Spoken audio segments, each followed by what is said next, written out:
Señoras y señores, sean todos bienvenidos. Es para nosotros muy grato saludarlos en nuestra tercera versión de Expo Cobranzas LATAM 2022, una feria web especializada que abrió sus puertas el día de ayer, de alto valor estratégico para la alta gerencia de la industria de se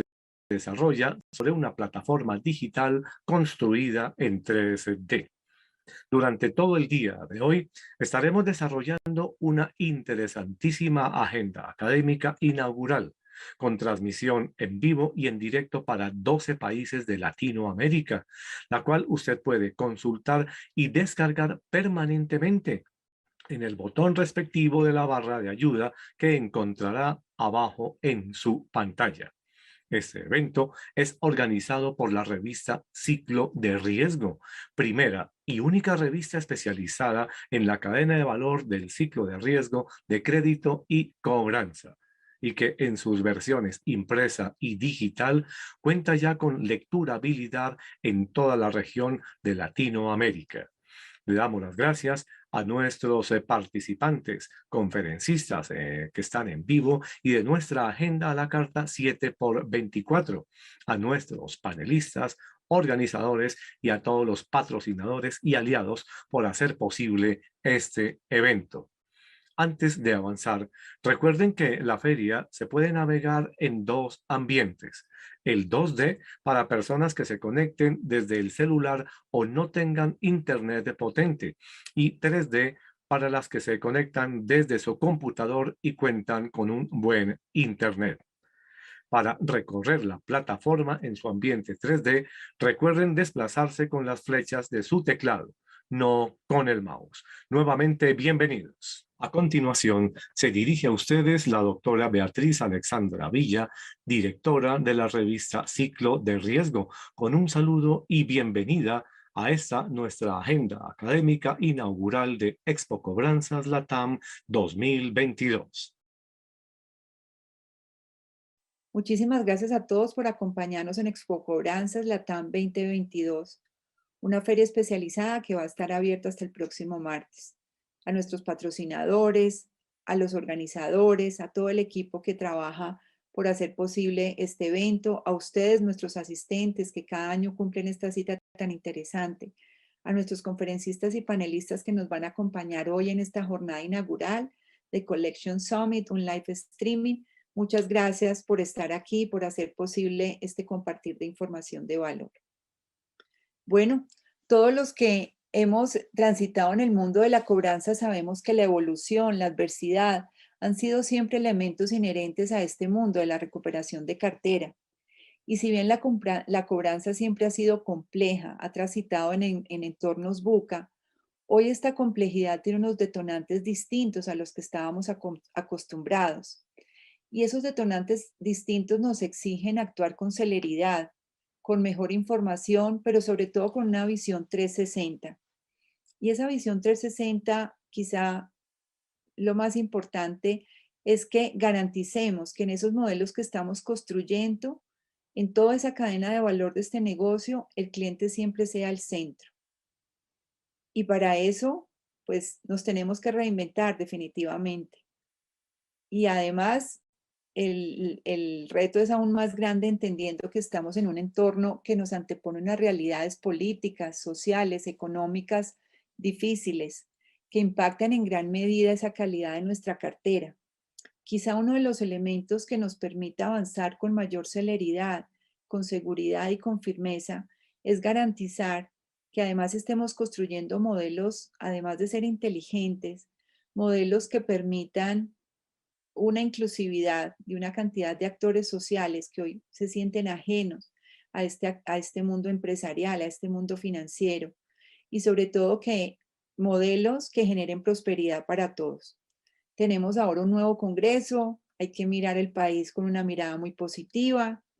pues la incertidumbre sigue, sin embargo, se van dando certezas que nos permiten entonces ya generar unos modelos, unas visiones, unas estrategias y unas tácticas para, pues, sacar adelante todos esos indicadores de calidad de cartera y para eso toda esta información que hoy vamos a compartir. A ustedes muchísimas gracias, bienvenidos y que disfruten esta agenda académica del día de hoy. Ya sin más preámbulo, damos inicio a la agenda académica con nuestro primer invitado, el doctor Germán Cristancho, gerente de investigaciones económicas y estrategia de Davivienda Corredores, quien abrirá este evento con la conferencia denominada Panorama Económico y Financiero y su impacto en las finanzas de hogares y empresas. Germán Cristancho es profesional en finanzas y relaciones internacionales de la Universidad Externado de Colombia. Realizó un MBA en INALDE Business School. En su trayectoria profesional ha sido comisionista de bolsa y analista financiero en el grupo Helm. Actualmente se desempeña como director de investigación y estrategia en Corredores da Vivienda. Doctor Germán, de nuevo, bienvenido. El escenario es suyo y adelante. Buen día para todos y muchísimas gracias a la revista Ciclo de Riesgo por la invitación. Espero que en esta mañana les pueda compartir un poco de la perspectiva de los mercados, de la economía global, de las finanzas, sobre todo en momentos pues, de alta incertidumbre y de tantos eventos importantes, sobre todo en un mes que es particular. Marzo es un mes en el que confluyen muchos eventos para el mundo local y internacional, así que desde el frente político, desde el frente económico, se están definiendo muchísimos temas relevantes para la economía y para la expresión del mundo. Y hoy, pues a raíz de esta invitación de la revista Ciclo de Riesgo, lo que quisiera es compartirles un poco nuestros análisis, mi opinión y mi perspectiva sobre la economía global. Así que voy a compartirles la pantalla en este momento para mostrarles un poco el panorama en general económico a nivel internacional. Empezaría por tal vez antes de empezar a contar un poco el panorama del año 2022, hacer un recuento muy rápido de lo que hemos tenido en el contexto de la pandemia y en el año 2021, en todo el proceso de reactivación económica y donde nos encontramos hoy. Básicamente, la pandemia marcó un momento de alta incertidumbre a nivel económico, no solo a nivel político, económico, de salud, un nivel de incertidumbre bastante alto, pero en el frente económico total marcó tal vez uno de los momentos más difíciles en la historia económica, sobre todo por el nivel de incertidumbre que se sintió de cuál debía ser el correcto reaccionar de las autoridades monetarias, de la parte fiscal por parte de los gobiernos, y sin duda fue un momento en el que se implementaron ayudas y herramientas no tradicionales, en donde se redujeron las tasas de interés de manera muy importante, se amplió la liquidez global, se le permitió en Latinoamérica, por ejemplo, a las personas retirar recursos de sus fondos privados de pensión para consumir y para mantener la economía a flote. Sin embargo, durante el año 2021, las economías alrededor del mundo mostraron que esa transferencia de recursos a los hogares y la reactivación económica que se está dando con la recuperación de la movilidad llevó a que el gasto de los hogares se recuperara mucho más rápido de lo que inicialmente se había proyectado, y esto al final terminó sumándose a unas restricciones de oferta a nivel internacional por que terminaron generando una alteración, unas presiones de inflación, una presión al alza en los precios de muchos productos a nivel internacional y a nivel local. Y llegamos hasta el año 2022, en donde el balance del año 2021 realmente fue un balance muy bueno, un balance en donde las economías crecieron muy bien y en donde la pregunta grande que se empezaban a plantear las autoridades monetarias de tanto de economías desarrolladas como de economías emergentes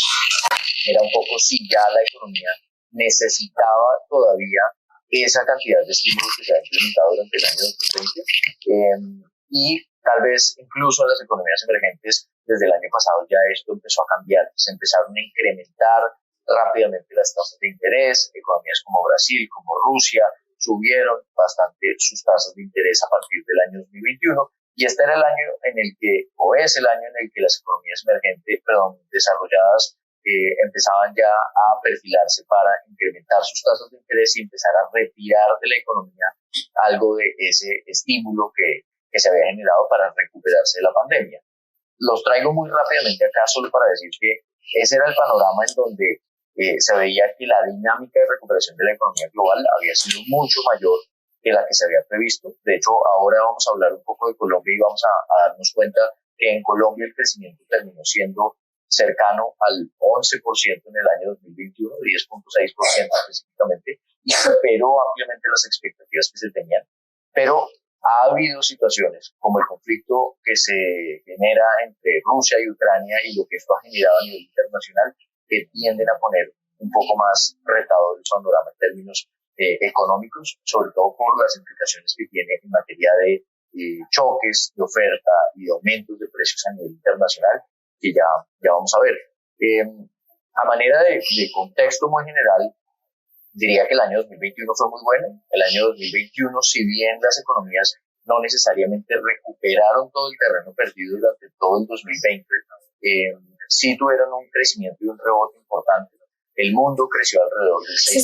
las economías avanzadas crecieron alrededor del 5%. Pero ya por cuenta de ese rebote tan fuerte, ya era previsible que en el año 2022 la economía empezara a desacelerarse, sobre todo porque en ese panorama de unos bancos centrales y unas autoridades de gobierno que empezaban ya a perfilarse a retirar parte de los estímulos, tanto fiscales como monetarios, era normal que la economía empezara a desacelerarse. Tal vez, y estoy hablando en pasado, es porque estoy usando las proyecciones económicas que iba a conocer muy recientemente el Fondo Monetario Internacional hacia mediados de enero. El Fondo Monetario Internacional dio a conocer estas perspectivas, pero se van a dar cuenta que estas perspectivas muy rápidamente han cambiado en los meses recientes, sobre todo por la situación por el conflicto que se presenta entre Rusia y Ucrania. Lo que se proyectaba en su momento era un crecimiento de Estados Unidos, por ejemplo, alrededor del 4%, del mundo alrededor del 4.4% de enero, y en las economías avanzadas alrededor del 3.9%. Muy probablemente Latinoamérica sería la región y va a ser una de las regiones que sienta una desaceleración importante, y es la región que se proyectaba en enero, a finales de enero, inicios de febrero, como la economía o la región de menor crecimiento global por cuenta de los aumentos en las tasas de interés que se tuvieron que realizar, sobre todo en Brasil, en Chile, en Perú. ¿Sí? En Brasil, por ejemplo, las tasas de interés el año pasado y en el contexto de la pandemia llegaron a niveles de 2%. Hoy las tasas de interés en Brasil se acercan al 10.75%. Es muy probable, y si se revisan las expectativas de los mercados, es muy probable que Brasil, por las presiones inflacionarias que está sintiendo, suba sus tasas de interés a niveles cercanos al 13%. Y ese incremento tan importante en las tasas de interés pues va a influir sobre la dinámica de gasto de las economías latinoamericanas y va a terminar generando una moderación. Pero hasta aquí estaba claro que la desaceleración económica era ya un fenómeno que se estaba empezando a generar a nivel global y que de todos modos la reactivación de la economía o la recuperación de la movilidad muy probablemente iba a llevar a que la demanda por servicios, que había estado muy rezagada, había estado muy limitada, pues mantuviera, y de hecho es algo que se espera que ocurra, que en el año 2022 se mantenga la dinámica de consumo y de gasto de los hogares por cuenta de la movilidad, un poco más de movilidad y un poco mayor de demanda por servicios como restaurantes, hoteles, viajes. En general, ese es tal vez como la transición que se está planteando un poco en el mundo, y si ustedes lo ven en encuestas globales, hay un indicador muy utilizado y muy bueno para medir la temperatura tanto de la actividad industrial del mundo como de la actividad del sector de servicios, y es el PMI. Este PMI básicamente es un indicador que al ubicarse por encima de 50 unidades o 50 puntos muestra que esa actividad está teniendo expansión económica. Aquí ustedes pueden ver la dinámica de Estados Unidos, de Europa y de Japón, y se dan cuenta que recientemente, si bien el sector manufacturero se ubica en terreno de crecimiento económico, de expansión, se ha venido moderando, y que la dinámica en general fue positiva durante el año 2020 y buena parte del año 2021, y que no se observa necesariamente lo mismo en el sector de servicios o en los sectores de servicios en el mundo. Tal vez hubo una recuperación del sector de servicios en la primera mitad del año 2021 en Estados Unidos, pero la dinámica no necesariamente ha sido tan positiva. Es decir, que la expectativa apunta que muy probablemente la dinámica del sector de servicios va a generar una estabilidad sobre el crecimiento y va a compensar probablemente esa desaceleración de la industria. Sin embargo, creo que recientemente ha habido y se han marcado más los riesgos derivados de altos precios en las economías, particularmente a nivel de Estados Unidos. La inflación en el mes de febrero llegó a 7.9% anual en la variación acumulada de los últimos 12 meses. Se ve como la inflación ha sido generalizada por bienes, por servicios. El componente de energía es un componente muy importante y que la situación de Rusia-Ucrania ha intensificado y ha llevado los precios del Brent, por ejemplo, de la referencia Brent, hoy alrededor de los $100 por barril, pero hace unos días incluso llegó a cotizar alrededor de $140 por barril. Los precios de la gasolina en general en el mundo han venido aumentando, no tanto en Colombia, y ya vamos a hablar un poco de eso, pero en el mundo los costos de la energía suben y esto termina generando unas presiones que además se traducen a aumentos de precios en el resto de la cadena de productos, porque al final los combustibles influyen mucho en los costos de transporte de muchos otros productos en la economía y por lo tanto tienden a generar presiones de inflación importantes. Así que si bien ya se preveía una desaceleración económica global a niveles altos y que iba a estar soportada por la demanda de servicios, lo que sí se ha representado o se ha presentado como un riesgo mucho mayor recientemente es que ya las expectativas de inflación y en general la inflación ha estado aumentando mucho más de lo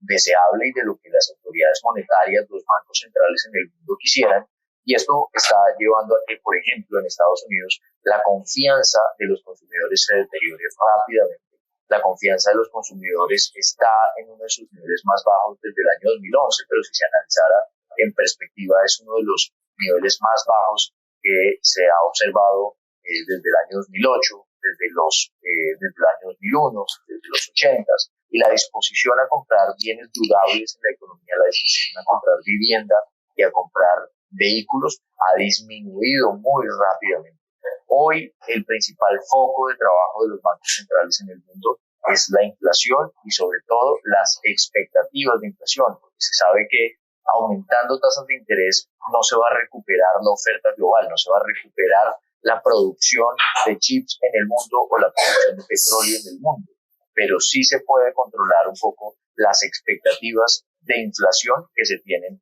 a nivel internacional, y eso es un impacto directo sobre la dinámica de actividad económica. Así que yo diría que a nivel internacional el factor inflación es uno de los más relevantes hoy para los bancos centrales. Se sabe que esa mayor inflación está generando una menor disposición a gastar en el mundo y que se está acentuando la desaceleración económica que ya se preveía. Y esto está empezando a cambiar un poco el panorama que se preveía incluso en términos de tasas de interés y en términos de expectativas de crecimiento. Como les decía, para Estados Unidos, por ejemplo, el mundo o la expectativa, del Fondo Monetario Internacional apuntaba a un crecimiento cercano al 4% para el año 2022. Ahora en abril se van a actualizar las proyecciones del Fondo Monetario Internacional, pero muy seguramente esas proyecciones van a venir con un recorte importante en la expectativa de crecimiento este año. De hecho, si se toma como base la encuesta de los agentes, de los bancos y de los intermediarios más importantes del sistema financiero en Estados Unidos, ya las expectativas de inflación para el año 2022 muy rápidamente han venido bajando y se ubican alrededor del 3.2%. Incluso hay algunos bancos de inversión como Goldman Sachs que han hablado de que es posible que Estados Unidos crezca este año alrededor del 2% por cuenta de la situación de Rusia y Ucrania, que ha agravado las presiones de inflación y ha generado una mayor incertidumbre en los consumidores. Así que lo que les diría es que en el contexto internacional, si bien se proyecta todavía que las tasas de crecimiento económico van a seguir siendo positivas y que las economías, por cuenta de la demanda de servicios que había estado un poco rezagada, va a continuar positiva, sí se empiezan a ver unos riesgos mayores en el panorama económico global por cuenta de la inflación. Y por eso les decía que marzo es un mes además importante. Hoy empieza la reunión de la Reserva Federal en Estados Unidos. Es una reunión que dura 2 días. Mañana vamos a conocer la decisión de la Reserva Federal en Estados Unidos y muy probablemente se va a subir la tasa de interés por primera vez desde el año 2018. Y algo que también vamos a empezar a conocer un poco es qué expectativas tiene el Banco Central en Estados Unidos sobre el crecimiento económico, sobre la inflación, sobre la tasa de desempleo y sobre una herramienta que, aparte de la tasa de interés, fue muy importante en el manejo de la crisis económica por cuenta de la pandemia en el año 2020, y es la liquidez global. En la crisis financiera del año 2008, la liquidez que inyectó el Banco Central en Estados Unidos, o la Reserva Federal en Estados Unidos, pues se incrementó aproximadamente de $1 billón a cerca de 4.5 billones de dólares. Pero si ustedes se dan cuenta en esta gráfica, esto fue un proceso que tomó alrededor del 2008 hasta el año incluso 2013, 2014, casi 6 años se tardó la Reserva Federal en inyectarle a la economía estadounidense y a la economía global a su vez cerca de 4 billones de dólares. En el caso de la pandemia se inyectaron alrededor de 4 billones de dólares, pero en cuestión de meses. Esto fue algo que ocurrió desde inicios del 2020, incluso hasta finales del año 2020 o inicios del año 2021. Así que también en un contexto en el que se están generando presiones inflacionarias, la liquidez del mundo sigue estando muy amplia y probablemente va a empezar a disminuirse para no contribuir al problema de inflación, para no hacer que, aparte de los choques de oferta y las restricciones de oferta que hay en el mundo, los consumidores sigan gastando a la misma velocidad o con la misma dinámica que lo venían haciendo, y eso termine contribuyendo a unas presiones inflacionarias que tienden a poner en riesgo de forma estructural el crecimiento económico del mundo. Con esto, pues quisiera hablar un poco más del contexto Rusia-Ucrania y de lo que implica para Colombia, y de hablar de Colombia específicamente, pero esto para decir que esta semana vamos a tener decisiones importantes a nivel de los principales bancos centrales a nivel internacional, principalmente la Reserva Federal, el Banco de Inglaterra, incluso en Brasil vamos a tener decisiones de tasa de interés esta semana. Este mes se reúne el Banco de la República y probablemente vamos a ver que el aumento en las tasas de interés va a continuar. Y básicamente aquí lo que quiero es responder un poco la pregunta que se hace la mayoría cuando hablamos de tasas de interés, y es: ¿para qué se suben las tasas de interés si se sabe que esa no es la solución a este problema? Este problema es un choque de oferta. Es cierto, es muy cierto. Sin embargo, el objetivo principal de los bancos centrales es mantener la inflación controlada, mantener la inflación en unos niveles estables, porque de lo contrario, generar crecimiento económico a futuro va a ser mucho más difícil. Permitir que las economías empiecen a entrar en una dinámica de indexación de precios y de expectativas de inflación estructurales mucho más altas dificulta ampliamente la generación de crecimiento económico y agrava significativamente las divergencias y las brechas de ingreso en la población, porque normalmente las poblaciones de menores ingresos son las que menos protección a la inflación tienen y las que mayor costo les implica, porque son las clases que más gastan de sus ingresos en rubros como alimentos o como vivienda en general. Entonces, hoy sí hay un propósito importante, y es tratar de controlar la inflación, y por eso vamos a empezar a ver que, a pesar de que la economía se esté desacelerando, vamos a continuar viendo aumentos en las tasas de interés a nivel global. La situación de Rusia y Ucrania lo agrava un poco más en la medida en que Rusia y Ucrania son unos agentes y unos jugadores importantes en el mercado de materias primas a nivel internacional. Particularmente Rusia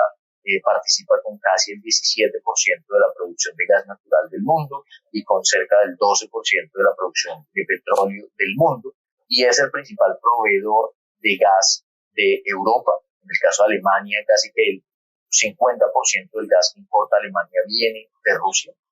Y eso sin contar con que si uno se detuviera a revisar la participación de los productos rusos por tipo de producto en el comercio global, uno se está terminando cuenta que Rusia participa casi con el 14.3% del mercado de abonos a nivel global y con cerca del 7% de los cereales. Y en el caso de Ucrania participa con cerca del 9% del mercado de cereales y casi el 5% del mercado de grasas a nivel global. Así que esto que ha terminado generando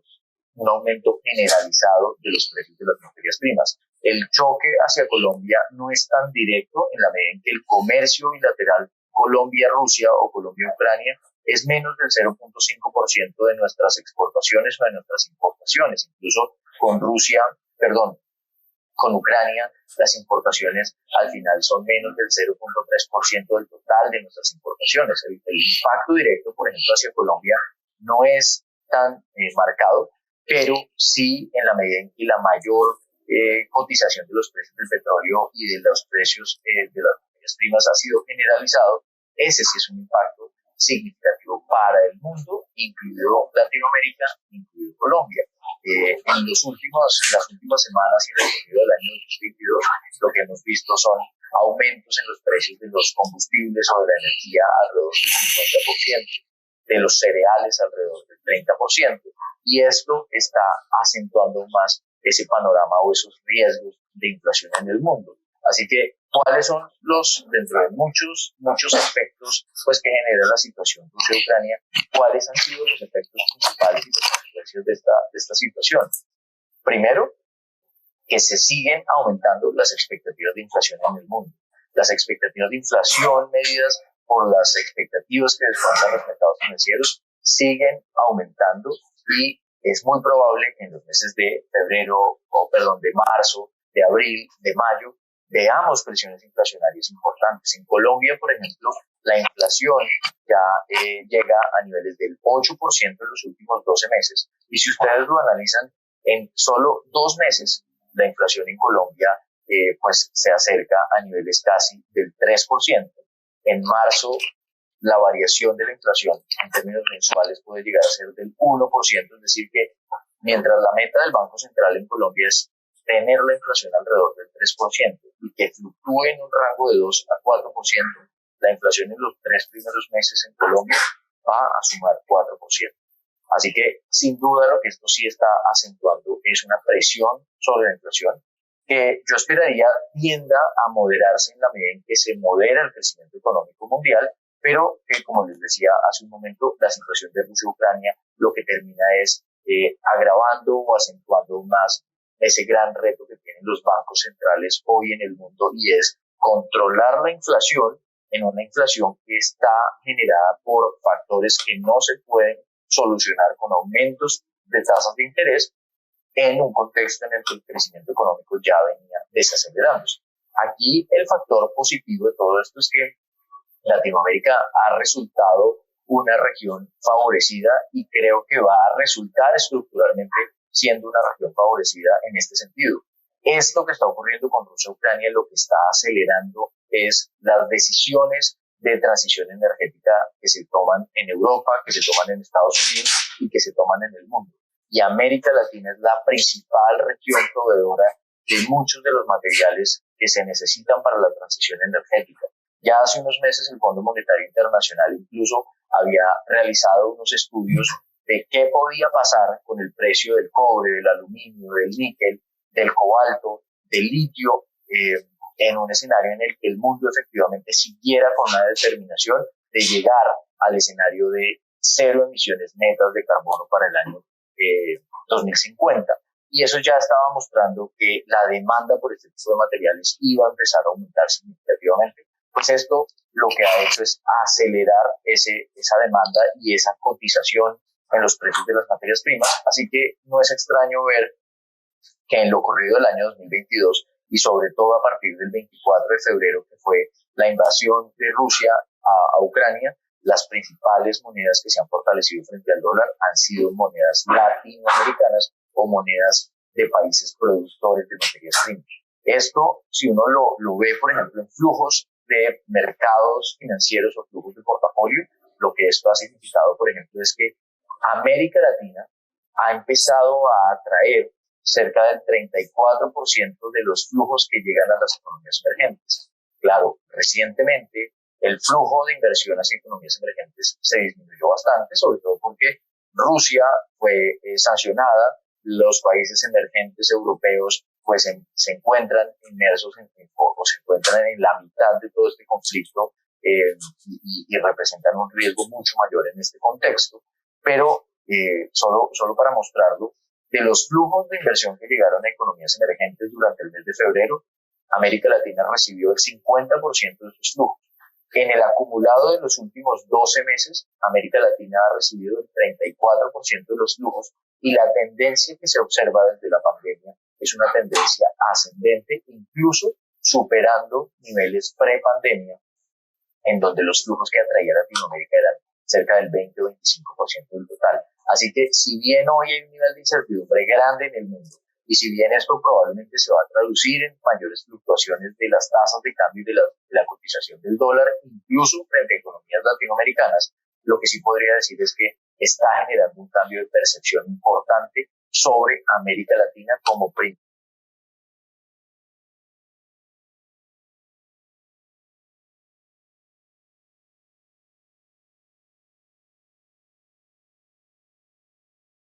Pero de petróleo, y esto es algo que en esta coyuntura en la que se ha invertido menos en petróleo en el mundo, pues está favoreciendo los precios y está favoreciendo al país, pero en el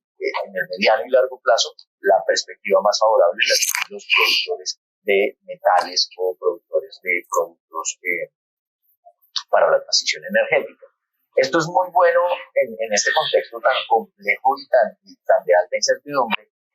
porque de todos modos Colombia sigue teniendo una vulnerabilidad amplia, una vulnerabilidad externa alta. Esa vulnerabilidad externa muchas veces se mide como el déficit de dólares de nuestro país y se mide como el déficit en cuenta corriente respecto al tamaño de nuestra economía, y ese déficit en el último trimestre del año 2021 llegó a ser del 7% del PIB, uno de los niveles más altos históricamente hablando, o tan solo comparable con el periodo 2015, cuando los precios del petróleo se desplomaron y generaron un déficit o un desbalance en el flujo de exportaciones e importaciones de nuestro país. De hecho, lo que hemos visto nosotros en los últimos meses es que las importaciones de nuestro país reaccionaron muy fuertemente. Una economía que estuvo muy impulsada por el consumo de los hogares llevó a los industriales a tener que importar más productos del exterior en un contexto en el que los ingresos externos no se recuperaron tan rápido. De hecho, la producción de petróleo de Colombia antes de la pandemia se ubicaba alrededor de los 880.000 barriles por día. Hoy se ubica alrededor de los 745.000, 750.000 barriles por día. Así que la producción de petróleo realmente no ha acompañado esta recuperación en el precio de las materias primas, pero es tal el repunte de los precios que los ingresos externos de nuestro país se vienen recuperando. Sin embargo, el déficit comercial en el último trimestre, por ejemplo, en términos de bienes, llegó a 4.100 millones de dólares y en lo que tiene que ver pues con el balance de servicios, pues pasó prácticamente lo mismo. Así que el déficit de dólares de la economía completa se ubicó alrededor del 5.7% en el año 2021. Esto lo menciono para decir que el balance externo de Colombia sigue siendo deficitario. Somos un país deudor neto, somos un país que depende de los flujos de inversión de portafolio y de los flujos de inversión extranjera directa, pero sí está cambiando significativamente el panorama para la región latinoamericana y está empezando a significar que los flujos de inversión de portafolio, es decir, los que llegan al mercado financiero a títulos de deuda o acciones, ha seguido siendo positivo en los últimos meses. En el mercado de TES, de deuda pública colombiano, los extranjeros compraron alrededor de 1.6 billones de pesos en febrero y han comprado alrededor de 1 billón de pesos en lo que llevamos de marzo, y han sido compradores también de acciones, y muy probablemente los precios tan altos del petróleo y la necesidad de encontrar otros proveedores que sustituyan en parte la producción que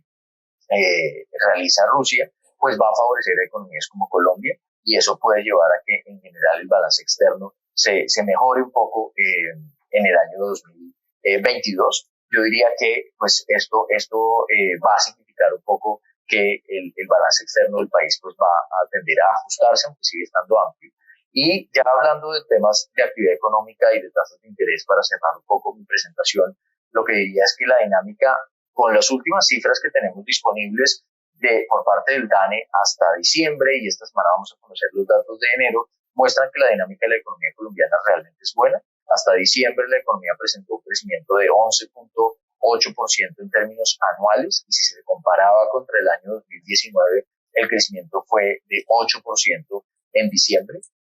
Y por sectores el balance, o por actividades, básicamente el balance es el siguiente. Todas las actividades terciarias, comercio, suministro de electricidad, actividades financieras, al compararse contra febrero del año 2020, muestran crecimiento, muestran una recuperación prácticamente completa, pero sí hay algunos sectores que muestran una recuperación totalmente dispar y un rezago importante, y son esos sectores los que están un poco llamados a recuperarse durante el año 2022 y en adelante. Y uno de ellos es la construcción. El sector de la construcción se encuentra a un 80% de camino para llegar a los niveles de actividad económica que tenía en febrero del año 2020. De hecho, el sector de la construcción, cuando se analiza la dinámica de edificaciones, tanto residenciales como no residenciales, y el sector de obras civiles, se ve que al compararlo contra el año 2019 todavía presenta caídas importantes. El sector de edificaciones presenta caídas del 13%, el sector de obras civiles presenta caídas cercanas al 37%, y pues tal vez lo que sí pensaría es que la dinámica puede ser favorable de aquí en adelante, sobre todo en lo que tiene que ver con la dinámica de edificaciones y sobre todo edificación de residenciales. Las ventas de vivienda en el año 2022 arrancaron nuevamente con fuerza, arrancaron con pie derecho, y en enero se vendieron, de acuerdo con cifras de Galería Inmobiliaria, se vendieron cerca de 20.000 unidades de vivienda, que comparativamente contra los eneros representa una muy buena cifra. Así que muy probablemente el sector de la construcción va a ser un sector que se va a recuperar más contundentemente de aquí en adelante, pero en un año electoral probablemente la parte de obras civiles va a seguir presentando un rezago importante. Otro de los sectores que debería empezar a tener una mejor dinámica de acá en adelante es el sector de explotación de minas y canteras, sobre todo por el sector petrolero. Como les decía, la producción de petróleo no se ha recuperado en la dinámica o en las magnitudes que se esperaría, y eso lleva a que el sector se ubique hoy en un 88% de recuperación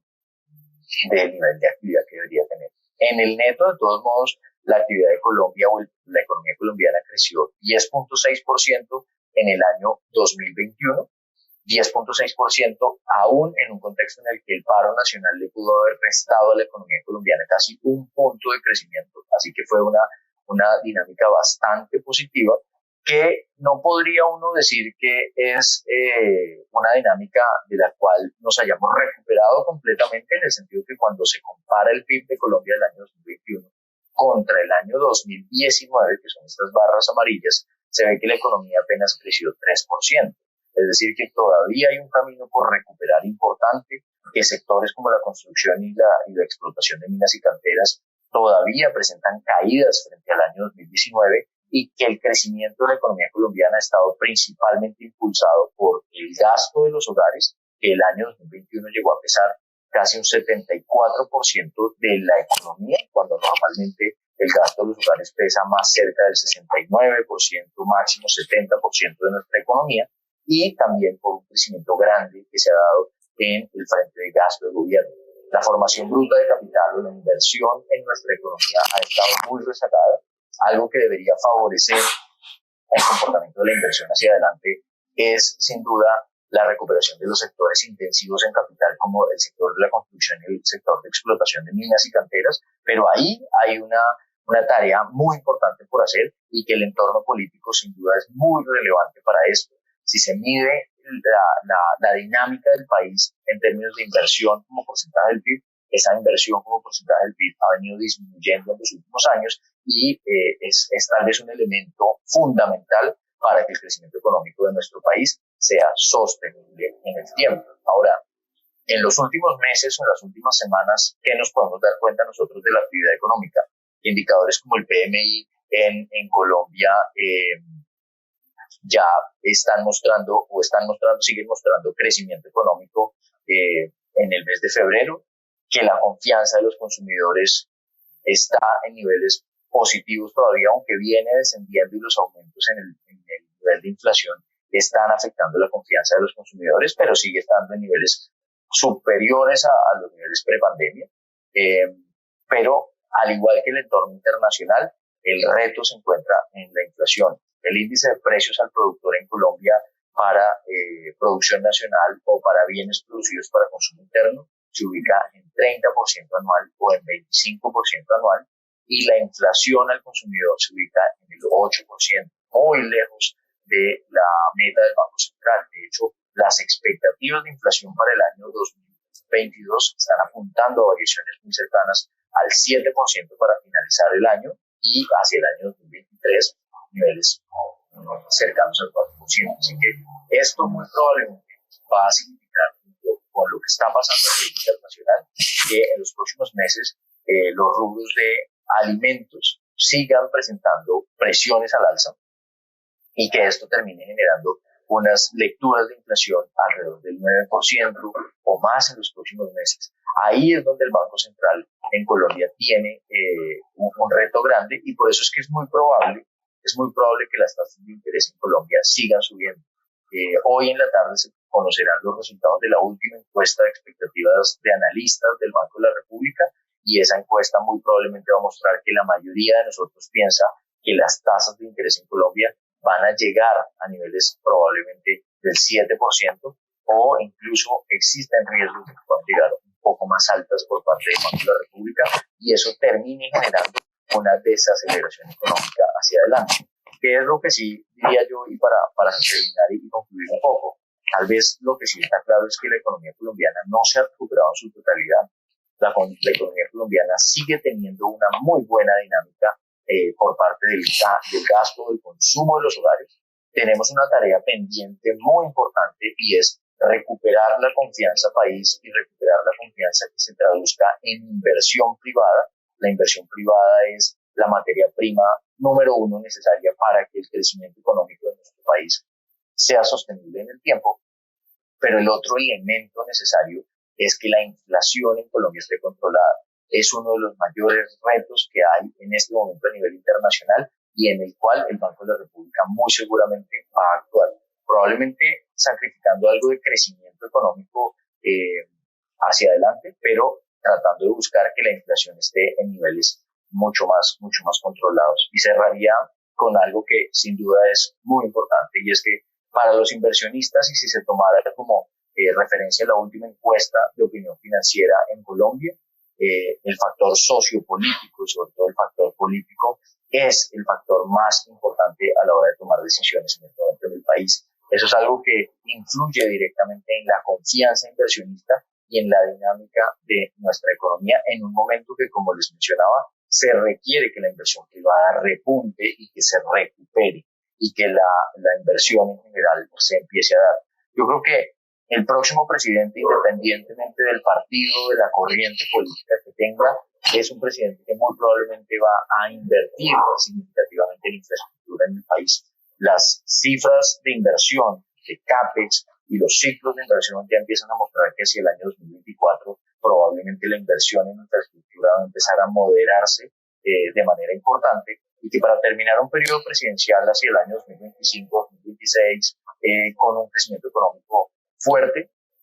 pues se va a requerir que la economía venga de una dinámica de inversión y de recuperación importante, y eso muy probablemente se va a necesitar desde el punto de vista de la inversión en el sector de infraestructura. Yo diría que, y insisto, con esta diapositiva voy a cerrar, diría que los próximos meses son, sin duda, y todos lo sabemos, definitivos para la dinámica de confianza de nuestro país, de inversión privada en Colombia, y por eso los resultados de las encuestas del fin de semana pues son muy importantes en esta carrera política que tendrá como fin la primera vuelta presidencial ahora en mayo, la segunda vuelta presidencial probablemente en junio, y en donde el Congreso, si bien tuvo una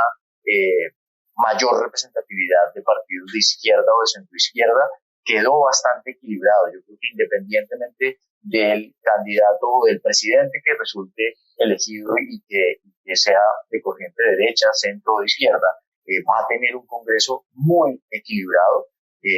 entre izquierda y derecha, y eso creo que a la vez termina siendo sano y bueno en el sentido de los contrapesos que genera este organismo para la gobernabilidad del país. Sin duda hay partidos políticos que empiezan a tener una mayor relevancia, Pero esto para decir nuevamente que el contexto político es determinante en una condición en la que necesitamos que la inversión privada de nuestro país repunte, porque mientras los bancos centrales se enfocan en controlar la inflación, probablemente el consumo de nuestra economía se va a ver un poco resentido. Yo con esto quisiera terminar,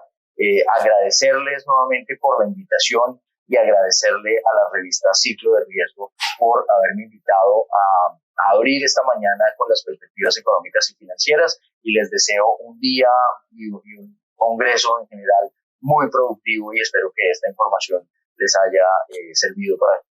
aclarar un poco más el panorama económico y financiero global. Muchísimas gracias.